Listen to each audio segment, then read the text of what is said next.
काँग्रेस नेत्यांच्या बैठकीत काही महत्त्वाच्या जागांवर चर्चा झाल्याचं कळतं आणि काही महानगरपालिकांमध्ये महाविकास आघाडी तर काही ठिकाणी वंचित सोबत युती करण्याची चर्चा झालेली आहे। नागपूर, नवी मुंबई, वसई, विरार, ठाणे, मीरा भाईंदर या महानगरपालिकांमध्ये महाविकास आघाडी म्हणून निवडणूक लढवण्यावर चर्चा झाली आहे। तर सांगलीमध्ये राष्ट्रवादी शरदचंद्र पवार, चंद्रपूरमध्ये वंचित आणि शरद पवारांसोबत युतीचा प्रस्ताव ठेवण्यात आला आहे आणि नाशिकमध्ये वंचित सोबत युतीची शक्यता आहे। वसई विरारमध्ये बहुजन विकास आघाडी सोबत आघाडी होण्याची शक्यता आहे। या सगळ्या जागांवर आज काँग्रेसची चर्चा होती आणि लवकरात लवकर या सगळ्या युती संदर्भात घोषणा केली जाणार आहे।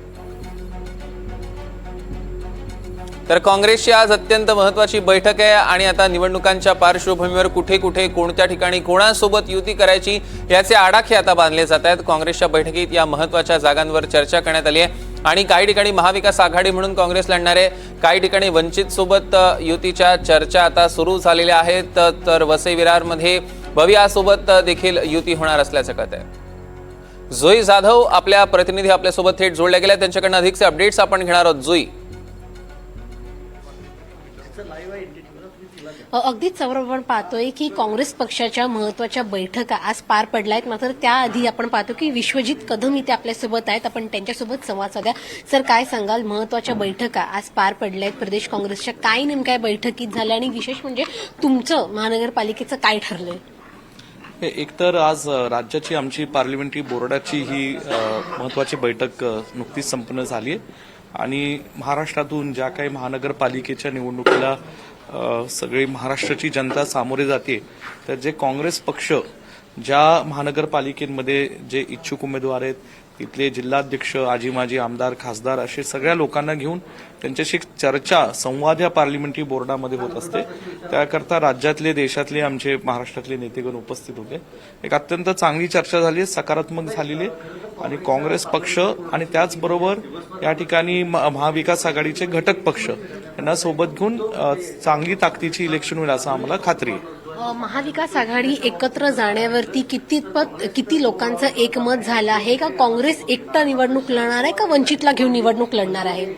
ह्यावर त्या जिल्ह्यातील, त्या शहरातील स्थानिक नेत्यांना काँग्रेस पक्षाकडून लोकशाही पद्धतीने अनेक अधिकार दिलेले आहेत आणि त्या बाबतीतले महाविकास आघाडी बरोबरच इलेक्शन लढावी अशा सूचना आहेत।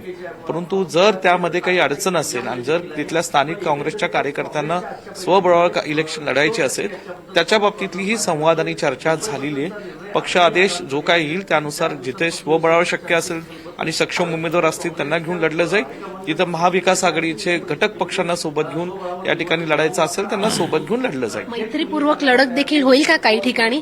काय मैत्रीपूर्ण लढतीमध्ये एकच अडचण असते की ज्या हेतूने आपण निवडणूक लढतो ती खरं सेक्युलर विचारधारेचे सर्व पक्ष एकत्रित घेऊन जातीवादी शक्तींच्या विरोधात एकाच एक लढत होणं महत्वाची असते आणि मला वाटतं मैत्रीपूर्ण लढतीचा हा पॅटर्न हा फार काही यशस्वी होत नाही असं व्यक्तिगत माझं मत आहे आणि म्हणून जिथे जर अशी सूचना असेल तर ती स्थानिक नेत्यांची जर सूचना असेल आणि त्याच्यात सर्व पक्ष महाविकास आघाडीचे आग्रह असतील की त्या महानगरपालिकेपुरतं असं जर करा म्हणून, तर त्यावेळी विचार केला जातो। अगदीच आपण पाहतोय सौरभ की विश्वजित कदम यांच्याकडून आपण हे सगळं ऐकलं। दुसरं काही महत्वाच्या गोष्टी म्हणजे की नागपूर, नवी मुंबई, वसई, विरार, ठाणे, मीरा भाईंदर या महानगरपालिकांमध्ये महाविकास आघाडी म्हणून निवडणूक लढवण्याची चर्चा या बैठकीमध्ये पार पडली आहे। त्यासोबतच सांगलीमध्ये आपण जर पाहिलं तर राष्ट्रवादी शरदचंद्र पवार पक्ष, चंद्रपूरमध्ये वंचित आणि राष्ट्रवादी शरदचंद्र पवार पक्ष यांच्यासोबत युतीचा प्रस्ताव या बैठकीमध्ये ठेवण्यात आला आहे। नाशिकमध्ये वंचित बहुजन आघाडी सोबत युती करण्याचा प्रस्ताव ठेवण्यात आला आहे। तर मग वसई विरारमध्ये बहुजन विकास आघाडी सोबत आघाडी जी आहे ती काँग्रेसची होऊ शकते।